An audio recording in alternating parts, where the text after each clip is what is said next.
Deixa eu compartilhar a tela aqui. Então, boa noite a todo mundo, né? Antes de tudo. Semana passada nós finalizamos a evocação de Samuel Philip e foi belíssimo. Então, acho que essa daqui a gente vai se encantar também. E ela destoa um pouco das outras, em algum sentido, principalmente na questão da passagem desse espírito, a perturbação que ele sofreu e etc. Lembrando que nós ainda estamos estudando os casos dos espíritos felizes, então o Sr. Van Durst também se enquadra aí nesse tipo, né, como um espírito feliz. E hoje a gente está sem nossa leitura oficial, né? Vou pedir, Marlene, você consegue ler para nós? Você acha que esse tamanho aqui tá bom? Não, esse tamanho eu leio de boa. Então vamos lá. Agora aquele tamanhozinho que o Mário põe. Então vamos lá, gente. Senhor Van, não sei se é Durst que lê, né? Seja o que foi. Antigo funcionário público, morto em Antuérpia em 1863, com a idade de 80 anos. Pouco tempo após sua morte, tendo um médium perguntado a seu guia espiritual se era possível evocá-lo, foi-lhe respondido: esse espírito sai lentamente de sua perturbação. Ele já vos poderia responder, mas a comunicação dar-lhe-ia muita tristeza.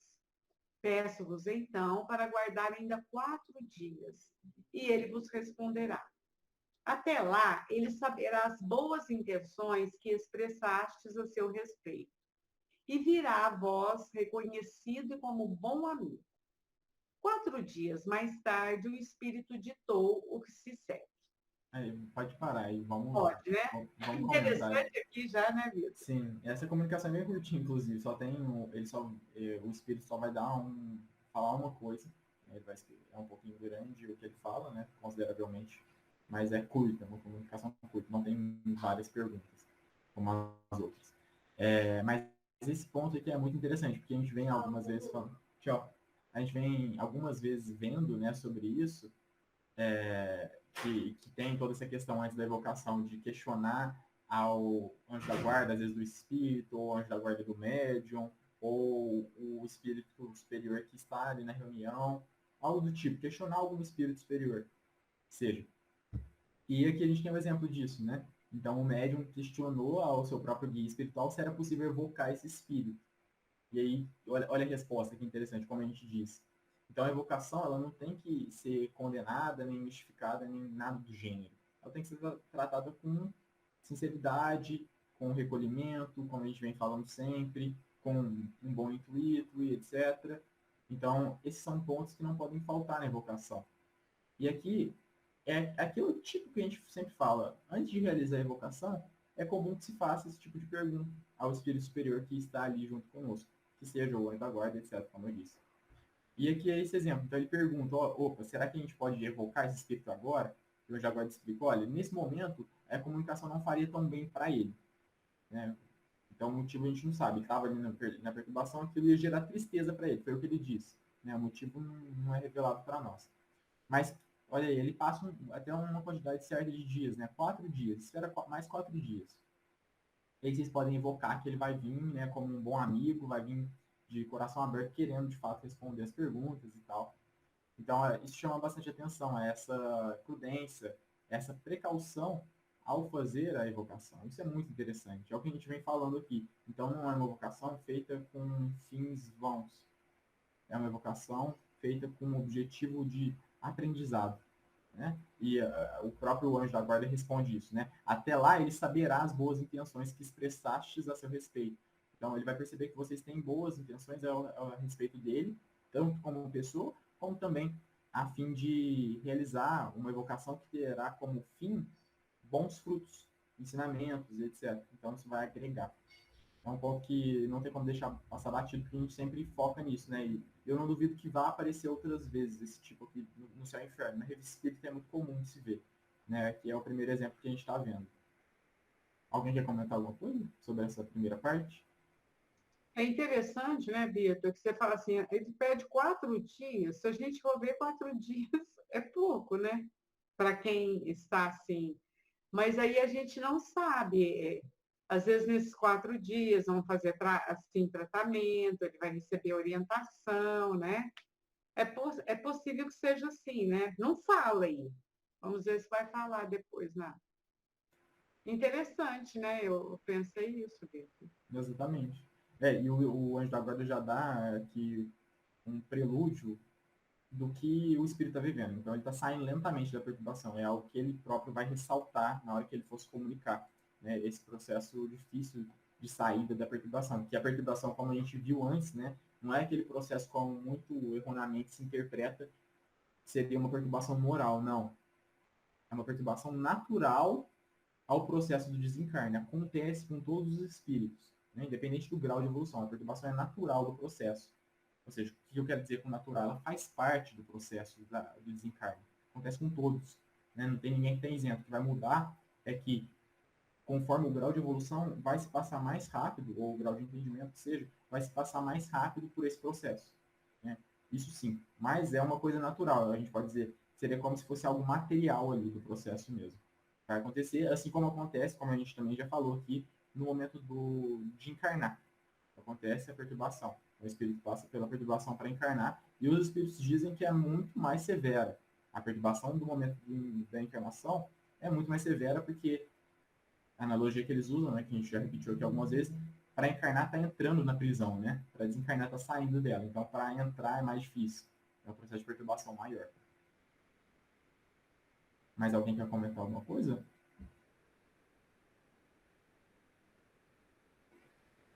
Não? Então, podemos ler.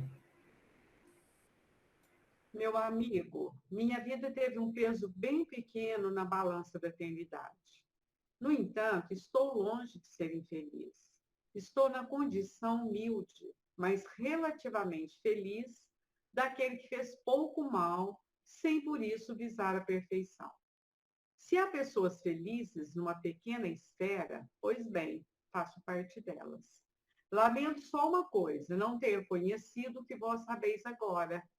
Minha perturbação teria sido menos longa e menos penosa. Ela foi grande, efetivamente. Viver e não viver.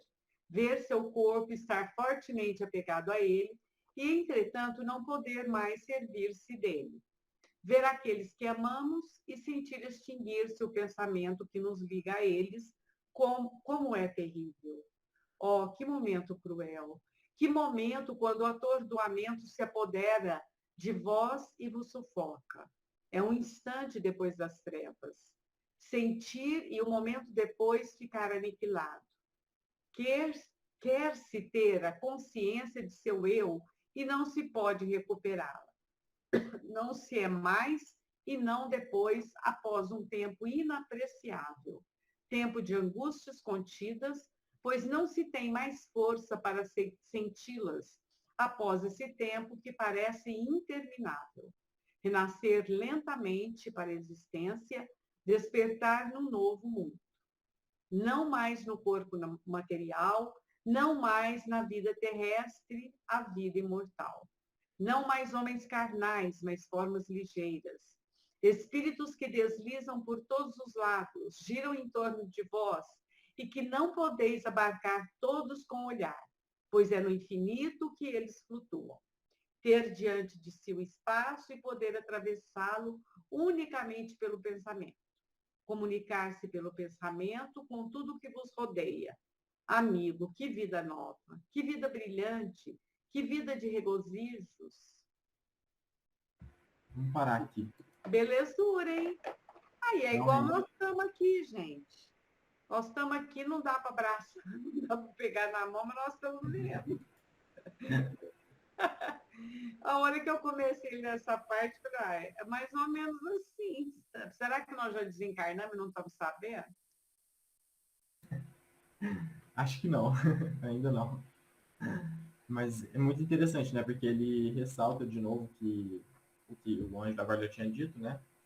Que ele teve um processo penoso de desencarne. Apesar de ser considerado como um espírito feliz, ele teve um processo penoso de desencarne. Então a gente pode perceber, inclusive, que essa categoria que Kardec coloca de espíritos felizes tem inclusa diversos tipos de espíritos. uns que tiveram um desencarne mais suave, mais tranquilo, como, por exemplo, se não me engano, o Samson, ele teve um desencarne bem tranquilo, acho que foi em questão de horas ele já estava lúcido e tal. Já esse aqui teve um processo mais difícil, né? Para ele foi mais complicado. Então, ele tinha ainda um certo apego com o corpo material e etc. E ele coloca, né? Se há pessoas felizes numa pequena esfera, pois bem, faz parte delas. Mas olha que interessante, uma coisa que ele lamenta, né? Não ter conhecido o Espiritismo. Porque o Espiritismo teria auxiliado ele no processo de desencarne, para entender o que estava acontecendo ali, a situação. Então, esse entendimento da situação muda tudo. Né? Você saber o que está acontecendo ali. É uma situação que realmente, para quem não conhece, fica complicado, porque você está de fato no escuro, você não sabe o que aconteceu, onde você está, se você está vivo, se você está morto, e etc. É uma situação realmente de confusão. Nós, encarnados, a gente pode fazer uma ideia disso, a gente pode elucubrar aqui entre nós e pensar, nossa, de fato, é como se a gente estivesse num lugar desconhecido, ou como, acho que foi a Cris que deu o exemplo, né, quando a gente acorda do sono da tarde, e a gente acorda meio confuso, né, e onde que eu tô, né, fica meio perdido. Acho que é mais ou menos isso. A gente pode fazer uma pequena ideia, pelo menos, né? E ele narra, né, como foi difícil para ele. Então, teve uma dificuldade, ele ainda era apegado ao corpo, né, tinha um certo apego ao corpo que dificultou também o momento de encarne. Mas depois que ele percebeu, que ele começou a voltar a ter lucidez, consciência do eu, saiu do estado de perturbação, né, ele coloca, e depois, após um tempo inapreciável de angústias, etc., despertar num mundo novo. Então ele despertou no mundo novo, né? E ali já não era mais corpo material, não era mais nada do que ele conhecia, né? Então eram espíritos que estavam ali por todos os lados, obviamente se comunicavam pelo pensamento, então muito diferente, né? Um contraste muito grande. Você sai de um planeta tão ainda imperfeito e ir para o plano espiritual, ali espíritos, comunicação pelo pensamento, etc. É um contraste muito grande. Levando até em comparação a densidade do nosso corpo, né? Que é um corpo ainda muito grosseiro. Então, isso é muito interessante. E ele fala, né? Ter diante de si o espaço e o poder atravessá-lo unicamente pelo pensamento. Comunicar-se pelo pensamento com tudo que vos rodeia. Amigo, que vida nova, que vida brilhante, que vida de regozijos. Então, por mais que ele tenha passado por um processo de perturbação, que é natural, como a gente disse, difícil, depois ele se encontrou de novo ali e aí já tomou lucidez e conseguiu voltar a si e ficou bem, né? Não continuou sofrendo. Então ele começou a viver a vida brilhante, que é a verdadeira vida, a vida espiritual, né? Muito interessante. E por isso que eu disse, né? É até diferente das outras que a gente tinha visto.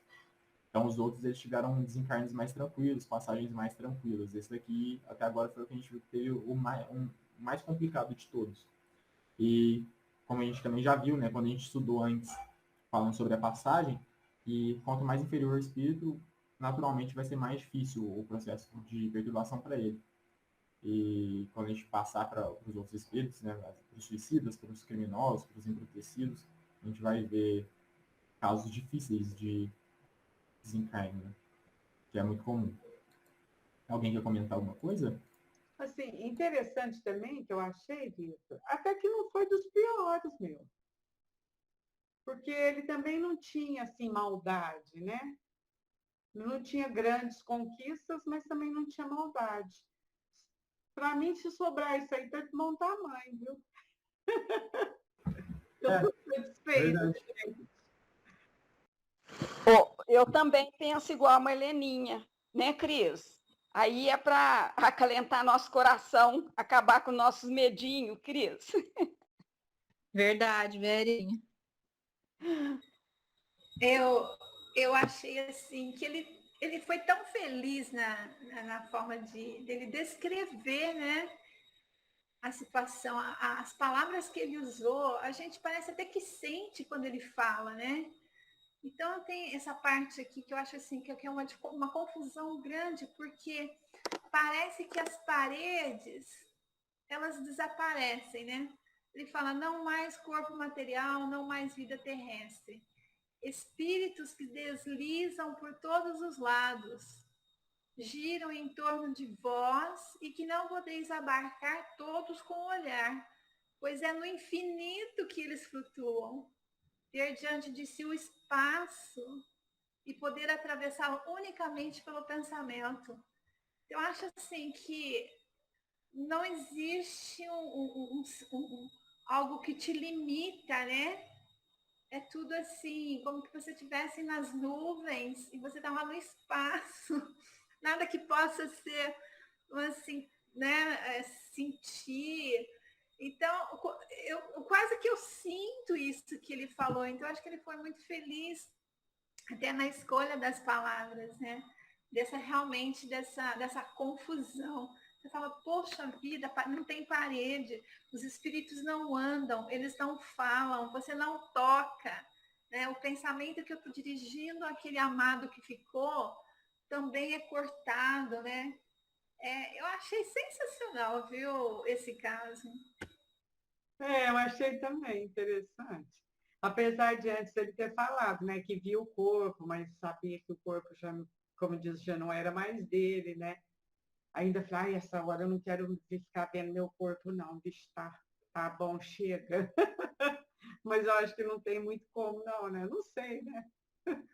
É engraçado que nós já morremos diversas vezes. E a gente parece que vai ser a primeira, né? Mas pode ter certeza que o conhecimento do Espiritismo vai auxiliar a gente, ou muito ou pouco, né? Vai depender de cada um de nós. Mas só da gente já ter noção do que acontece, né, após a morte, isso facilita muito. Então a gente vai ter um estado de confusão muito menor. Porque pelo menos a gente tem ideia de que pode existir isso, né? É complicado para quem nem ideia tem. Então a pessoa fica no estado de confusão de não saber onde está, não saber o que está acontecendo. Isso é muito complicado. Para nós, independente do nosso grau de evolução, só de ter o conhecimento isso facilita. Porque você vai se deparar com a situação e você pode pensar, nossa, será que eu morri?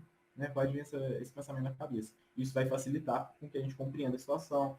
A gente saiba, olha, agora já era, não tem como eu voltar para o meu corpo, né? E, obviamente, pode ser mais difícil, pode ser mais fácil. Vai ser característico para cada tipo de pessoa, né? Então, pode ter certeza que, pelo menos em alguma coisa, em alguma instância, em algum grau, o conhecimento do Espiritismo vai nos ajudar, né? Cabe a nós que essa ajuda seja maior ou menor. Alguém quer comentar mais alguma coisa? Eu tenho uma curiosidade, Victor.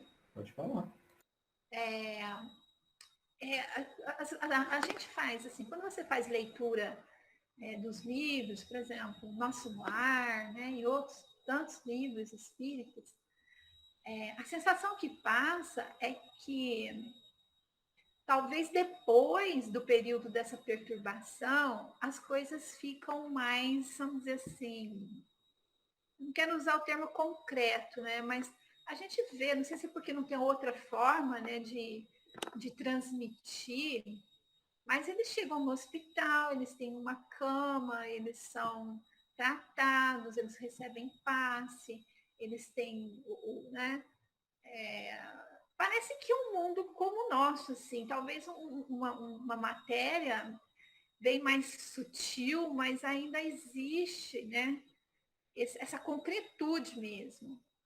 Agora, eu não sei se essa maneira que ele descreveu aqui praticamente só no período da perturbação e que depois isso vai se normalizando e ele já vai percebendo um mundo mais consistente.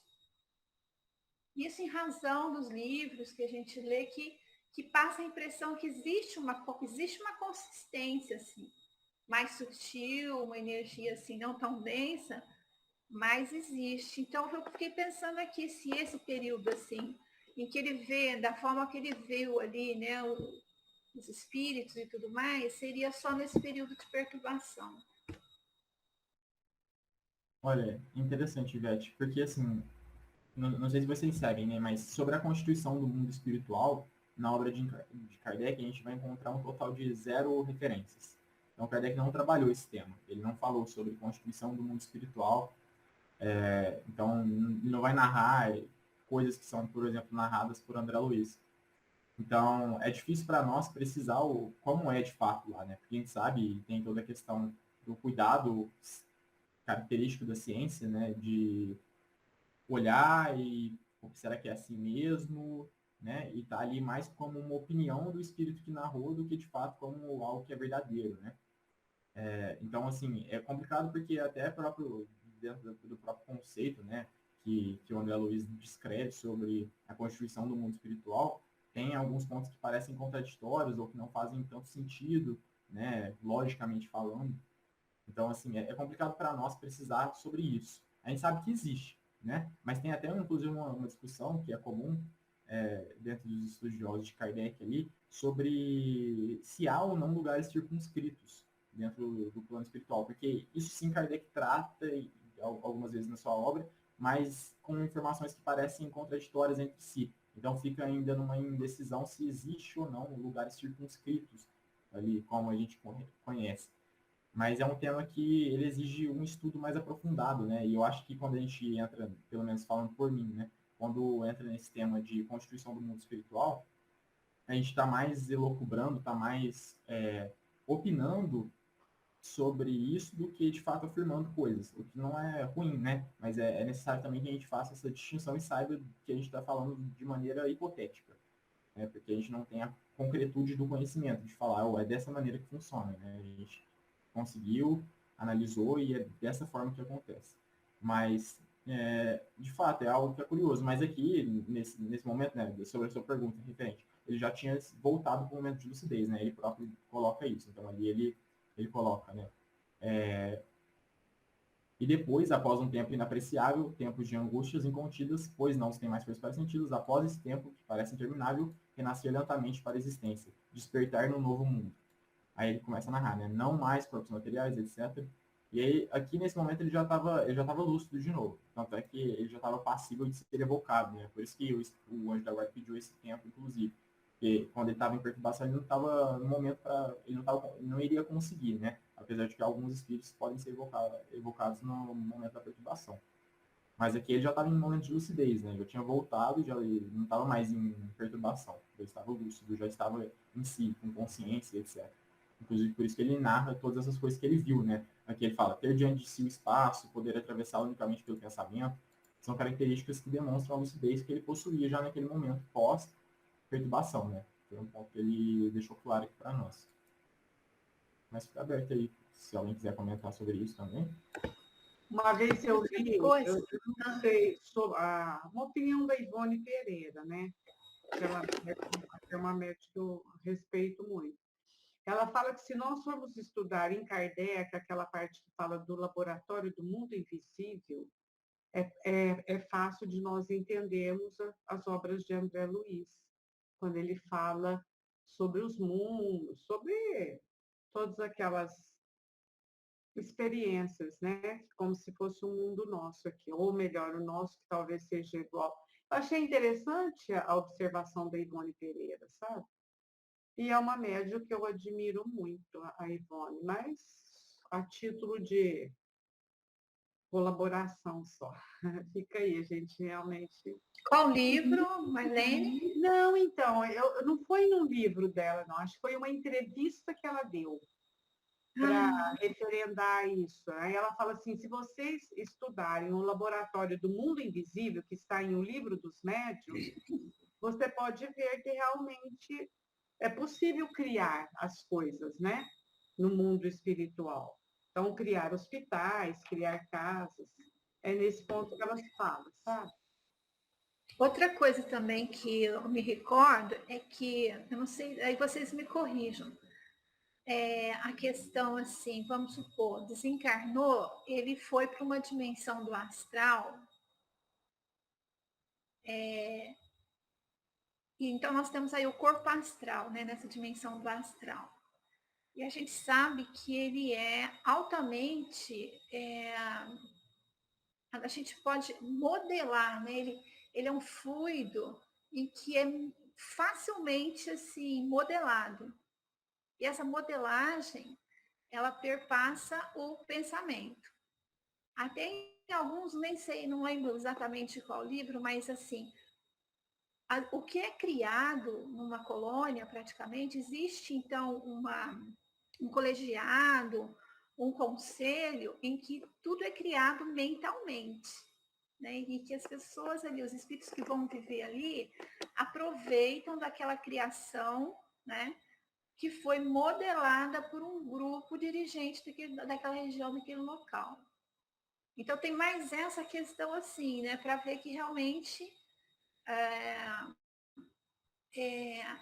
vamos dizer assim, impermanência, né? Vamos usar o termo impermanência, né? De tudo que existe nessa dimensão, é muito viável, é muito assim, estalar o dedo, você pode estar de uma forma e no momento seguinte você está completamente diferente. Então, e a gente está aí, né, tá na matéria, então você fica assim, poxa, deve ser difícil mesmo o desencarne, né? Então essa perturbação, ela é realmente, como foi dito no início, normal, natural para todos nós, né?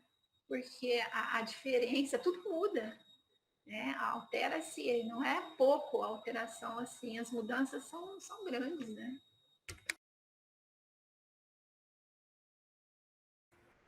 Interessante, assim, sobre o ponto até que a Marlene destacou, acho que é legal a gente comentar, porque dentro do capítulo 8º do Livro dos Médiuns, né, que foi citado no Laboratório do Mundo Invisível, e para quem não se lembra, né, não se recorda, ou talvez não tenha conhecido esse capítulo, ele narra ali sobre as criações fluídicas, né, que são feitas de alguns objetos tangíveis.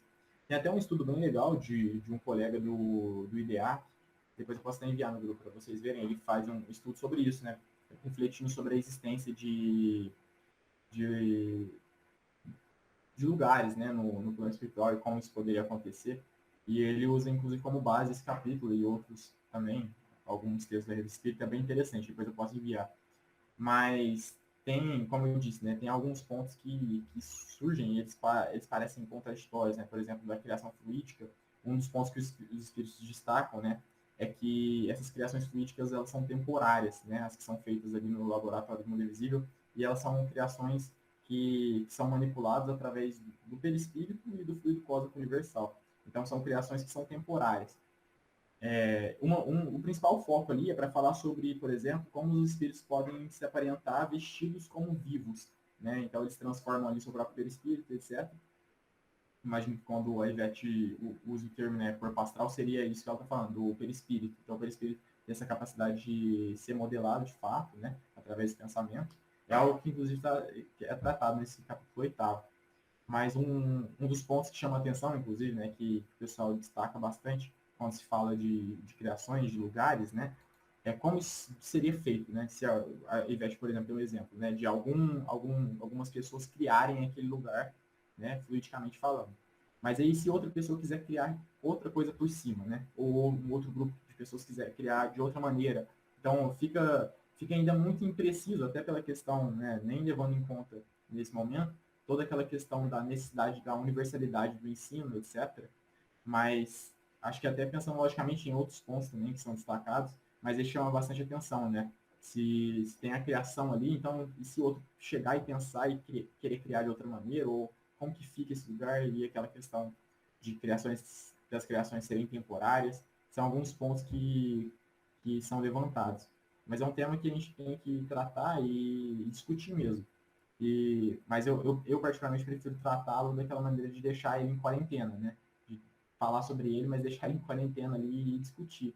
Né? Eu particularmente penso como crença pessoal, né? Não, que sim, devam existir, sim, de fato, lugares, né? Mas eu acho que a gente ainda não desenvolveu, e talvez seja até um ponto que precisa ser desenvolvido para fazer novas pesquisas, né? Espíritas, para desenvolver esse tema, para pensar ele e usar todo o critério científico necessário a gente ter uma base mais forte, né? Uma concretude maior para tratar sobre esse tema. Acho que é um ponto interessante, inclusive, é um objeto de pesquisa riquíssimo, né? Porque isso gera muita dúvida.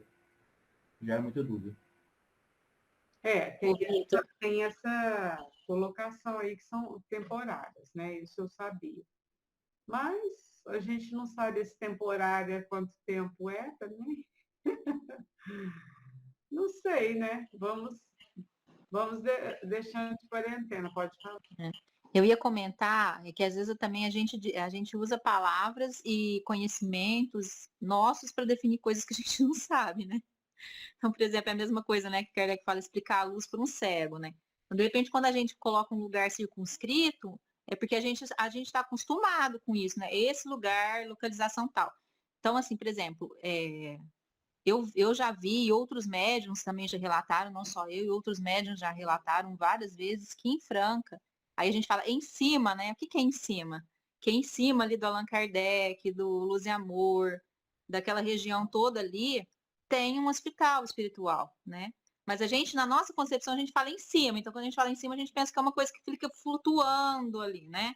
De repente não é assim, né? De repente é em cima, mas não é. Tem um campo gravitacional para passar, sei lá, uma passagem, um túnel, enfim, a gente não consegue descrever, né? Porque foge àquilo que a gente está acostumado aqui enquanto Terra. Mas que eu já vi várias reuniões a um hospital mesmo, em que são levados espíritos que às vezes acabaram de desencarnar, que estão passando por essa fase de perturbação, que recebem auxílio nas reuniões mediúnicas, são todos levados e tratados ali, recebem alimentação, inclusive, porque às vezes a gente fala, o espírito não tem fome, mas quando, dependendo do espírito, sim, ele sente fome, ele sente sede, ele sente necessidade, né? Então, assim, é realmente difícil a gente falar porque a gente não tem as palavras para descrever, né? Isso mesmo, Cris. Achei interessante o que você colocou. E outra coisa, né? A equipe de espíritos superiores que se encarregam da criação desse ambiente, eles criam de acordo com a necessidade de espíritos que serão levados para esse local, né? Quando a gente lê alguma coisa a respeito, né? Então, se são espíritos mais materializados, vão precisar até da alimentação, né? E esse ambiente, ele é realmente desenvolvido para satisfazer a necessidade daqueles espíritos que serão encaminhados por ali, né? Até eu li um livro muito interessante, que é a Cidade dos Espíritos mesmo. E fala dessa região que foi criada com a finalidade de receber escravos, né, que desencarnavam e que precisavam ser socorridos, tal, e que depois cresceu muito, virou uma cidade assim só com universidades. Para você morar na cidade, você tem que participar, né, dessas universidades, né? É muito, muito interessante. E assim, a gente vê claramente que ali eu diria assim, é um nível ainda de materialização grande do espírito, né? Uma graduação ainda que existe matéria, né? Não como a nossa, mas ainda ele é um pouco mais denso. Eu acho que a graduação também dessas criações, elas são infinitas, né? Que é logo ali, vamos dizer assim, umbral mais, que eles dizem, umbral grosso, umbral médio, né? E as graduações aí vão seguindo até mundos mais sutis, né? Então, eu acho que é muito interessante a gente estar discutindo isso, para a gente ter uma ideia do que está circulando, do que realmente existe, né? Embora a gente, como você falou, não tem palavras para definir de uma forma melhor, porque realmente nós ainda não temos uma concepção mais próxima, né, da verdade. Mas é muito interessante. Posso contar um caos que aconteceu comigo na reunião mediúnica? Gosto dos causos. Então, um dia na reunião mediúnica, né, eu estava lá, como diria, de boas, e não estava tendo nenhuma comunicação, e chegou, né, um dos mentores lá do Luz e Amor, falou para mim, ó, você vai vir com a gente. E eu falei, e aonde, né? Assim, meio desconfiada, isso tudo por pensamento, tá, gente, na hora da reunião lá na mediunidade. Vem com a gente que nós vamos resgatar uma irmãzinha que está precisando. E eu fui. E a gente chegou no ambiente, e assim, é transporte e velocidade da luz, é uma coisa assim, eu também não sei explicar, tá? Fui com eles, cheguei nesse lugar. E era tipo aqueles relatos que a gente vê mesmo do umbral, não aquela coisa de fogo, de lama, não era isso não, mas era um lugar pesado, um lugar que parece que a gente andava com dificuldade, tinha gente andando para lá e para cá, tinha gente parada, tinha gente, né, espíritos, né? Espíritos deitados, e tinha essa irmãzinha que estava sentada, meio que assim, como se ela estivesse em transe.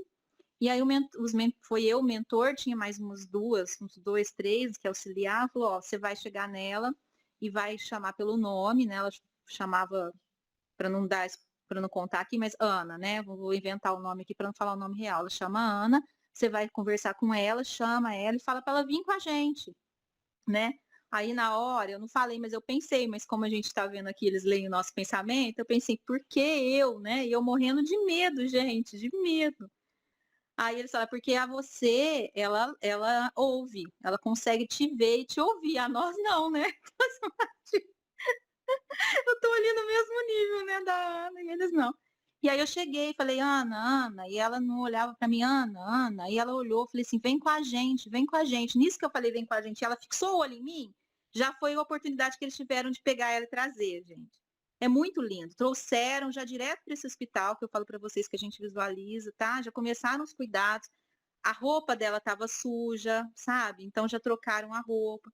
Então, assim, são coisas que a gente consegue visualizar, mas a gente não consegue explicar nem como funciona, nem como é, nem onde é. Mas que tem, tem. Interessante. Por exemplo, essa questão da roupa é algo que até está lá no capítulo 8º do Livro dos Médiuns, na segunda parte.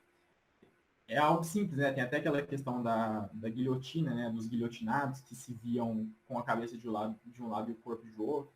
Então, é tudo perispírito, que é matéria, e esse perispírito ele é moldado pelo espírito. Então, por exemplo, a roupa suja, né? Às vezes não, o espírito está se enxergando daquela maneira. Então, a partir do momento que ele toma noção de que ele não precisa ser daquele jeito, que ele pode se moldar, e às vezes isso acontece muito naturalmente, só dele perceber que ele não precisa, nem necessariamente ele tem aquilo como explicado, ele se modifica, né? Tem um exemplo que o Adolfo sempre dá, né? Que tem esse caso da revista espírita de um espírito guilhotinado, que via a cabeça de um lado e o corpo do outro, e aí eles estudaram esse caso na revista no sábado, e na semana seguinte, na reunião mediúnica, ele visualizou um espírito exatamente desse jeito. E aí, na hora que ele viu o espírito com a cabeça de um lado e o corpo de outro, ele lembrou do texto. Na hora que ele lembrou, o espírito voltou a cabeça para o lugar, cumprimentou ele e foi embora. Então, como a gente sabe, né, quando a gente pensa em alguma coisa, aquilo reflete o nosso perispírito. Isso está lá no capítulo 14 da Gênesis. Kardec trabalha isso. Então, o espírito pôde ler, né, o espírito viu aquilo. Então, na hora que ele viu, ele tomou conhecimento e ele voltou. E é assim, né? Com a vestimenta e etc. Isso é E muito assim como ele se apresenta em forma de animal também, né? Aranha, Exatamente. cachorro, cobra. É comum, né? O espírito pode. A gente pode ser o que a gente quiser, né? Pensando espiritualmente. Então, ele pode se transformar da maneira que quiser o perispírito. E, inclusive, animais, né? Inclusive, animais. Interessante. Assim, a gente entende, Kardec não abordou, né? Ele fala que não há lugares circunscritos, mas também não deu para estudar tudo. E é claro que quanto às obras de André Luiz precisam ser... Mas existem outros espíritos também que trazem isso, né? Manuel Filomeno de Miranda trata. E igual a Cris falou, muitos relatos de médios, claro, né? Que tudo isso não é de caráter científico. Mas na minha cabeça, que não tem valor nenhum, né? Para a ciência, é claro, eu penso assim, também já pensou você desencarnar e ficar no vago aí? Assim, enquanto você é um espírito imperfeito, né? Não sei. Assim, um ponto que a gente pode falar sobre é que de fato existe algo. Né? Existe alguma coisa. O problema é definir os termos sobre o que existe. Né? O Kardec ele não vai trabalhar, apesar de ter alguns que interpretam dessa maneira, de que não exista nada, que seja um breu, por exemplo. Não é dessa maneira que Kardec vai trabalhar. Ele deixa claro que existe alguma coisa. Os próprios espíritos, pelas narrações, deixam isso claro. Existe alguma coisa. O que existe que é difícil de descrever, né? Tem a dificuldade da linguagem e etc. Mas também não foi algo que o Kardec entrou também. Não foi um tema que o Kardec desenvolveu. Por isso que eu disse que a gente tem que tratar na quarentena, né? Deixar ali reservado. E é preferível que se faça assim, né? O próprio Kardec diz na introdução do Livro dos Espíritos que a opinião do homem prudente é a dúvida. Então, a dúvida é a nossa arma principal, né? E a gente manter preservado e, assim, para o nosso desenvolvimento moral isso não tem influência alguma. Mas é mais para o conhecimento teórico mesmo. Então, isso é um objeto de pesquisa muito interessante, fecundo, né, como eu disse, e é algo que a gente deve deixar e discutir da maneira que a gente está discutindo, né? Então, trazer alguns autores que falam sobre, segundo a visão deles, do que eles encaram, e etc. E falar também, como a Marlene disse, né, ela trouxe a opinião dela, eu trouxe a minha também, a Ivete trouxe a dela, e etc. Você quer comentar, Ivete? Vocês sabem, alguém de vocês sabe assim, a questão assim, eu estou pensando aqui no Chico, né? O Chico Xavier, que foram 400 livros, e eu, assim, não tenho... Vou dizer que eu li alguns, mas poderia ter lido quase todos. Se ele tratou desse assunto, se alguém aí leu alguma coisa, partindo do Chico a respeito disso, porque eu não me lembro. Seria algo assim que a gente poderia confiar no caso. Os livros de André Luiz, né? O André Luiz, o Chico é o médico. André Luiz. O André Luiz então, mas fora André Luiz, assim, não houve nenhuma obra, alguma coisa que entrasse mais com mais, sei lá, com mais foco na questão, né, dessa constituição do mundo. Eu acho que a obra de André Luiz, ela faz isso. O André Luiz debate. Ele debate, inclusive, esses pontos de formação, de fluídica dos ambientes, etc. É ele que fala, né? Sobre umbral e etc. Que são pontos que Kardec não trabalhou. Ele traz, né? Mas é o que a gente disse. Aquilo é na visão dele, a forma que ele encara. Pode ser verdadeiro, pode não ser. Por isso que a gente tem que deixar de quarentena. Porque a gente não consegue bater o martelo e dizer, né? Ó, isso de fato é verdadeiro. Isso que você está falando realmente tem que ser pesado, porque cada um vai descrever, vai passar as informações de acordo com o íntimo dele, né, do autor, da forma que ele está vendo, das representatividades que ele está construindo, né, dessa vivência. E pode variar muito de um para outro, né? A gente sabe disso. A forma que o espírito enxerga, né? Por exemplo, tem o caso do Baltazar, se eu não me engano, no Rio Espírito, que ele era um glutão, né? Então ele era viciado em comida. E tem um momento que ele fala, né, sobre com Kardec, ele fala que ele estava com fome, né? E aí o Kardec questiona ele, mas como você está com fome se você não tem estômago? Aí ele explica o que ele estava querendo dizer com aquilo. E por isso que é muito importante esse tipo de coisa, porque o espírito ele vai falar na linguagem dele. Por isso que é importante o espírito de dúvida, porque o espírito de dúvida ele vai alcançar a verdade. Nada vai parar ele que não seja verdade. Então, o Kardec questiona ele, aí ele explica, não, eu estou falando, mas não é o estômago de fato, né? É a maneira que eu estou enxergando. Ele está usando uma figura de linguagem, basicamente. Assim como os espíritos, quando eles dizem que estão com frio, ou estão com calor, e etc. São sensações que eles pensam ter, mas não de fato que eles têm, porque eles já não têm mais o corpo físico. Então, esse tipo de coisa é importante. Cada espírito ele vai dar a opinião dele. E por isso que a universalidade é tão importante, porque a universalidade vai trazer não mais uma opinião, mas uma concordância entre diversos tipos de espíritos, que vão demonstrar ali de fundo o que aquilo é. Então, não passa a ser só a opinião de fulano ou a opinião de ciclano. É uma concordância de visões sobre um mesmo ponto. Então, não é só um indivíduo falando, são vários indivíduos falando. Milhares de indivíduos. Não, a gente tem que ter esse critério que você está falando, né, Vitor? Mas só assim, para defender um pouco o André Luiz, por exemplo, quando ele fala sobre a gestação, a fecundação, melhor dizendo, ele vem com uma novidade à época, eu não sei exatamente falar a data que eu já me esqueci, que não era o espermatozoide mais rápido, que às vezes era até o mais lerdinho, que chegava para fecundar o óvulo, mas era aquele que estava, vamos dizer assim, com todas as características necessárias para aquele tipo de encarnação. Daí, há alguns anos, a ciência prova isso. Estou dando esse exemplo, mas tem outros de André Luiz. Isso referenda que é um espírito que tem um certo know-how, né? Mas é claro, é um espírito, né? Igual o Vitor está falando. Mas, por exemplo, nesse caso que eu citei da fecundação, quando a ciência prova isso, ponto para o André Luiz, concordam? Porque quando ele falou a primeira vez, a ciência não dizia isso, né? Marlene, tem os exemplos também, assim, nos livros de André Luiz, quando ele fala uma tela luminosa em que me comuniquei, que na época lá que foi escrito, 1940 e pouco, não existia isso, gente. Assim, acho que não tinha nem televisão naquela época, né? Ele fala uma tela fina, luminosa, que consegui me comunicar. Então, assim, ele traz coisas que depois a gente viu que realmente existe, né? Exatamente, tem esses É pontos, isso né? aí. Tem esses pontos que são interessantes de chamar a atenção. Mas é só para apimentar a nossa conversa. Mas, ao mesmo tempo, assim, por exemplo, a mim me convence, né? Mas eu sei que tudo isso que o Vitor falou procede, né? Eu também não saio defender essa bandeira. Eu uso para mim só.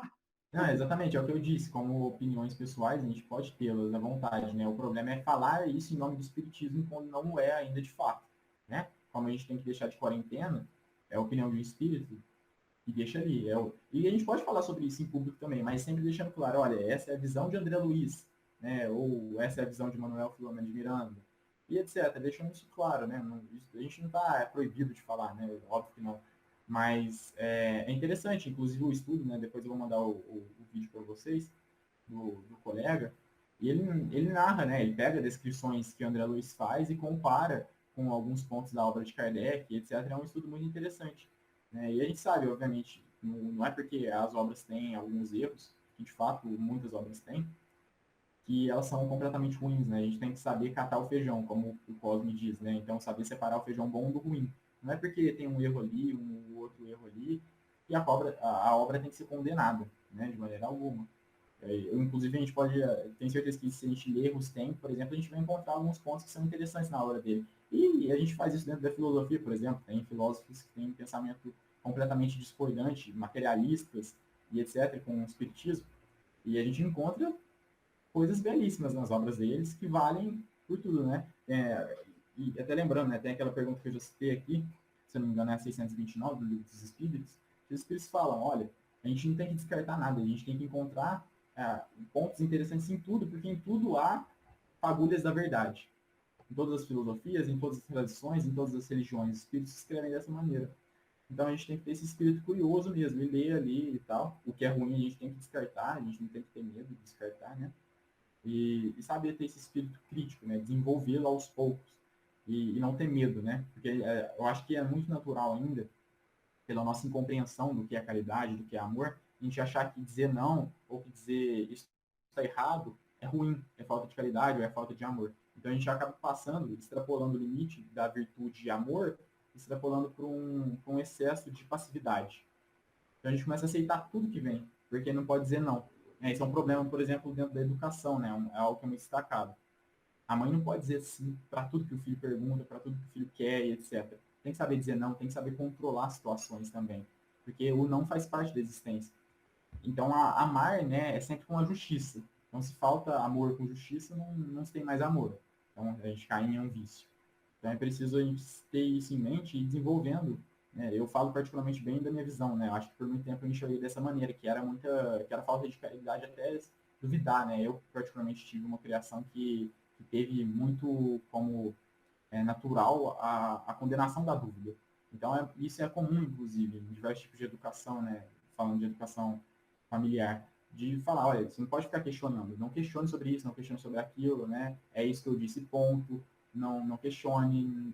Esse tipo de comportamentos que vem dos pais, eles podem atrapalhar muito o filho. Eu falo por mim, né? Porque por muito tempo eu tive isso. Então é ruim questionar, né? A gente tem que ter medo de duvidar das coisas. Quando é o contrário, né? O espiritismo desenvolve e estimula o senso crítico do indivíduo. A dúvida é o cerne do espiritismo. Eu sempre ressalto isso, que a principal e a primeira obra do espiritismo é o Livro dos Espíritos, que é um livro completo e cheio de dúvidas, de questionamentos, né? Que toca nos pontos mais densos, profundos e difíceis de serem tratados. A gente não tem que ter medo de duvidar. É o começo da sabedoria, né? Exatamente. E lembrando também que Kardec não conseguiu escrever tudo sobre tudo, né? O tempo foi pouco, então assim, o que ele deixou sem escrever, a gente tem que tentar estudar, como a Marleninha falou, nesses autores que são confiáveis, né? Que a gente entende como confiáveis. Igual você disse, nem tudo pode estar certo, porque a visão, né, do espírito desencarnado, que é imperfeito também, né?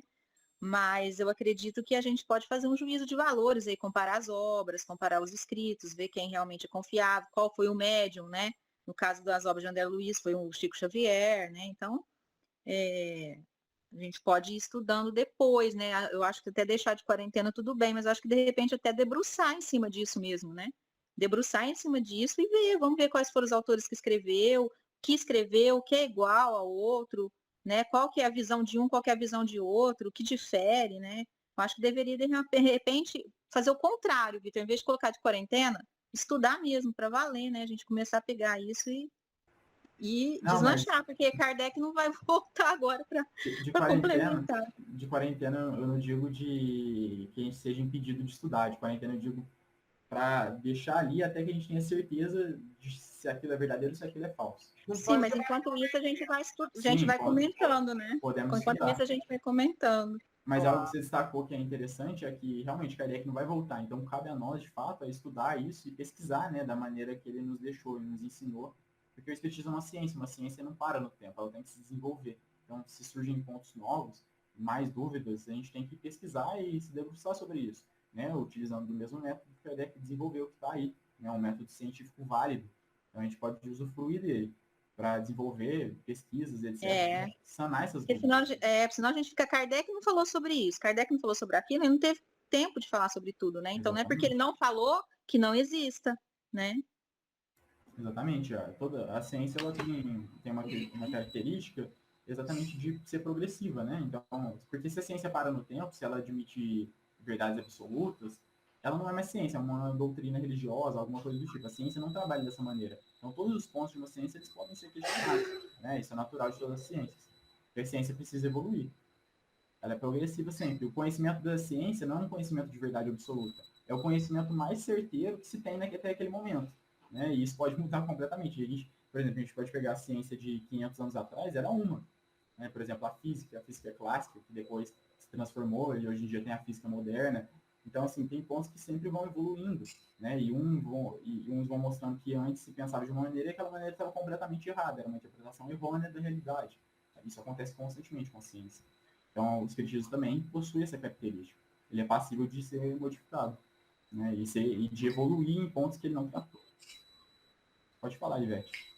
Eu também penso como vocês, no sentido de que o ponto de partida realmente deve ser daquilo que é consagrado, né?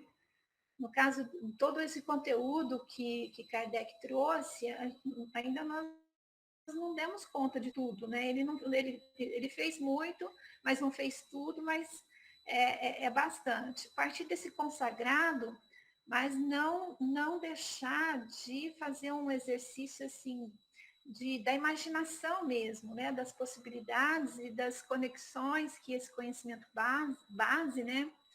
Pode estar trazendo em termos de acréscimo, né? Aquilo que você está aprendendo. E até me veio assim na memória o caso do fóton, né? Se eu estiver errado, alguém me corrige aí, porque eu não tenho absoluta certeza, mas toda a estrutura do átomo foi conhecida e a ciência prova, né? Nós temos aí os autores que conseguiram, né, provar a estrutura do átomo, só que o fóton ainda não é possível ser reconhecido e comprovado, mas ninguém nega a partícula fóton, né?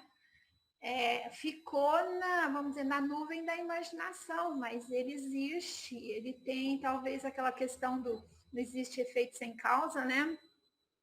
Os impulsos que os elétrons pulam, né, de uma camada para outra, estão associados a fótons. E esses fótons nós não temos ainda aparelhos que possam medir e comprovar, mas existe. Então, se eu estiver errado, alguém me corrige aí. Então, a questão daquele campo do exercício da imaginação, né? Das possibilidades que aquilo pode trazer em termos de ampliação daquilo que você está aprendendo. Aí a gente caminha um pouquinho mais. E lógico, né? Não vamos considerar assim, isso tudo é quarentena, mas quarentena no sentido de que é um passo do que está por vir e ainda talvez ser provado e confirmado ou não, né? mas é assim que funciona. É interessante o exemplo que você deu, né? Por exemplo, por muito tempo a ciência achou que o átomo fosse indivisível. Isso foi, até certo momento, uma verdade para a física. Aí depois vieram mostrando que, na verdade, o átomo não era a partícula menor que tinha e não era indivisível, né? Tanto é que surge aí, a partir disso, a fissão nuclear. Então, aí eles descobriram que o átomo não é a menor partícula que existe, descobriram que existe o elétron, o próton e o nêutron.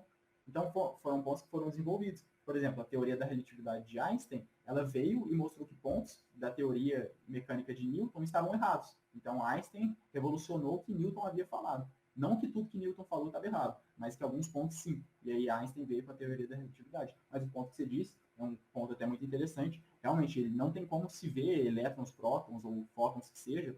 Então, a ciência trabalha com uma metodologia científica que não necessita da visão, de se ter ali e manipular eles visualmente. Né? Você trabalha exatamente com o sentido de causa e efeito. Então, você percebe o efeito do fóton e a teoria que enquadra o fóton funciona. E por isso a teoria se mantém, porque a teoria está funcionando nos casos que existem. Então, por mais que eles não tenham comprovação visual do fóton, a teoria que imagina o fóton, e por isso a ciência ela tem, gente, e por isso que a gente não pode nem ficar muito enquadrado em teorias científicas, mas isso é um tema muito profundo para a gente discutir já agora nesse final. Né? Um tema que caberia em aulas e aulas de filosofia da ciência.